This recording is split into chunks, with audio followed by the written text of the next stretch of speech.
Playing online and on smart devices. Now on London Scotty Radio, it's podcast time.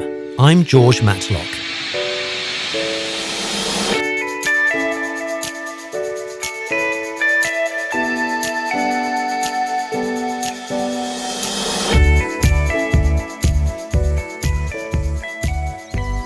Hello and welcome to Scottie MOT. This is the very first episode of our advice line, and today I'm very pleased to tell you we have on the line somebody who knows a lot about Scotties, but not only. She also is responsible for Westies. Yes, I know. So our good cousins from the Highlands. We've got Jacky Ash on the line. She's from Ashgate Grooming and Kennels in Fivehead in Somerset. Hello to you. Hello, hi. It's lovely to have you on this, the very first show of Scottie MOT. Now, you're obviously a very successful groomer, and we'll be talking about that in today's programme. But one thing I wanted just to clear up first of all is five head. Has any dog ever come out of your kennels with 5 heads? I hope not. I mean, we've been breeding Scotties and Westies for a number of years, and although we don't have Scotties anymore, we're well known in Somerset, and particularly in Fivehead, I think, for our terriers. Fantastic. Now, you're in a really lovely part of the world. So, and I know exactly where it is. It's beautiful, very near to Taunton. For those who want to try and find out, well, where is that on the map exactly in Somerset? So, Jacky, first of all, I wanted to ask you on this, because obviously this is very much an advice line show. One of the things that people have been asking a lot about is whether they should clip their dogs or whether they should hand strip them. And we've had a few video films that have edged towards the idea that hand stripping, hands down, pardon the pun, is better than clipping. Would you agree with that? On the whole, yes, it is. It's better for the coat because it's allowing it to regrow in a natural way, and that's going to give your dog much better protection against weather, heat, cold, as well as when they're walking, if they're coming across any mud or, burrs, that type of thing. There is nothing wrong with clipping, and many customers of ours, and, they do go the clipping route. I personally prefer hand stripping because, as I say, it preserves that coat.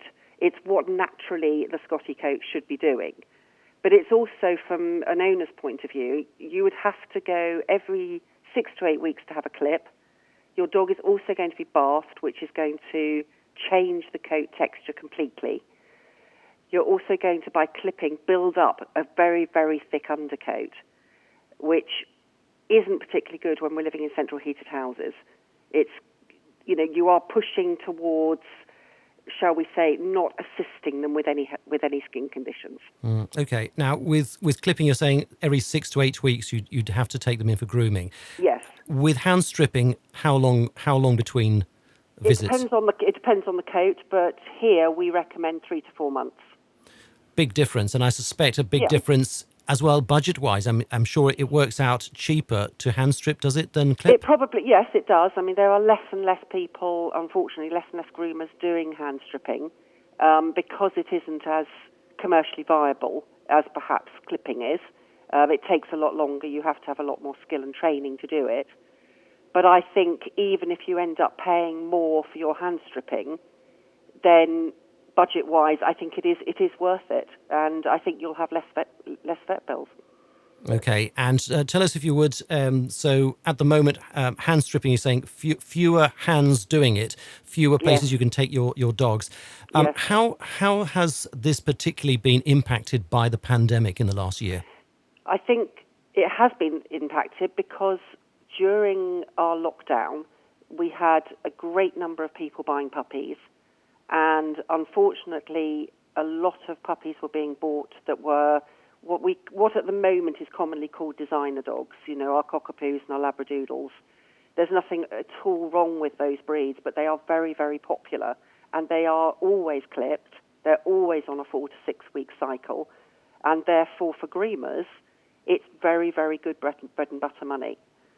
So the specialist skills of stripping Scotties, Airedales, etc., has died out a little bit. Well, that's very disappointing, and I'm sure to many of our listeners who will indeed be looking for the best option. It's ironic Sure. that supply is drying up at a time when demand, it seems, for the Scotty Absolutely. is in resurgence, isn't it? Yeah, I mean, absolutely. with I mean, lots. we're running courses all the time for not only groomers, but for owners, so that they can try and learn to maintain their dogs between professional grooms, purely and simply because the gap between the grooms has become bigger because there's fewer people doing the hand stripping. I mean, we're getting, as you know, we have people travelling from all over the country to come here, which is crazy. There should be people locally, and that's what we as our business is trying to do, is to train groomers to do this properly. Now, there is a bit of light at the end of the tunnel, isn't there? There's a website which I know you're involved with, which I hope that will in time redress the balance, so that we do have more professional groomers around the country that can help, because not everyone can do these things at home. I mean, even if they wanted to learn the skills, and it's great that you offer the courses, of course, not everyone has the time and the inclination to actually carry that out at home. Yeah. Well, certainly anybody that's looking for a qualified groomer, and when I say qualified, minimum level, I would say is a level 3 diploma, and you need to go onto a website called the Groomers Spotlight. All right, it is set up by professional groomers who have an industry. How can I put it? They're so passionate about our industry and making sure that everybody that does their job and on the grooming side is professional. So go on there. Any of those groomers that are registered on there, we all pay a price to go on there. And the only reason we're there is to try and promote really healthy, good quality professional grooming. That sounds fantastic. Just to remind listeners, that's thegroomersspotlight.com. Great. Okay. Well, thank you very much for that, Jacky. And That's all right. I've already looked at the website, and I was very pleased to hear that there are actually some groomers who do hand stripping of Scotties in central London or around Greater London, which is a revelation in itself. So we wish that website a lot of success, and thank you very much for bringing that website to our attention, because it's thanks to you that we actually heard about it. So thanks again for that, Jacky. Oh, that's a pleasure. So just finally wanted to turn to the subject of today. Now, today is remember, the 5th of November. Mm-hmm. And, of course, it's Guy Fawkes night. Fireworks aplenty. Now, for canines, this is not the best day of the year, is it? No, it's not. And, there's more and more firework displays which are now going noiseless. But I'm sure tonight we're going to hear a lot of bangs. So my advice, obviously, to everybody out there with their dogs is treat them completely normally. Don't make a big fuss of them, because they'll think something's up. Put the radio on or the telly up a little bit higher than you normally would, and involve them in it. And if you can give them something, to chew on, anything like an antler or a buffalo horn that they don't normally get, you'll find that they're probably not really interested in what's going on outside. That's very sage advice. Thank you so much for that, Jacky. Okay. I must admit, I'd never heard of noiseless fireworks. They sound pretty boring. I know, but apparently it's the in thing. So I wait to see, but I haven't seen them yet. But I quite like the bangs, actually. Okay, well, okay. Everyone to their own. Super stuff. Jacky, thank you very much for being our first guest on Scottie MOT today. And we wish everybody a very safe and successful bonfire night. Be very careful with fireworks. They really can be dangerous. Yes, keep your dogs indoors. And as you heard there from Jacky, turn up the radio, TV, or whatever you've got, and try and involve them with something like some kind of a chew, some kind of a treat that they wouldn't normally have. I mean, I'll have a look in my cellar and see if I've got a few spare antlers, Maybe that's the sort of thing that happens in Somerset. I can tell you that to London Scotty Club members, that might be a bit of a push.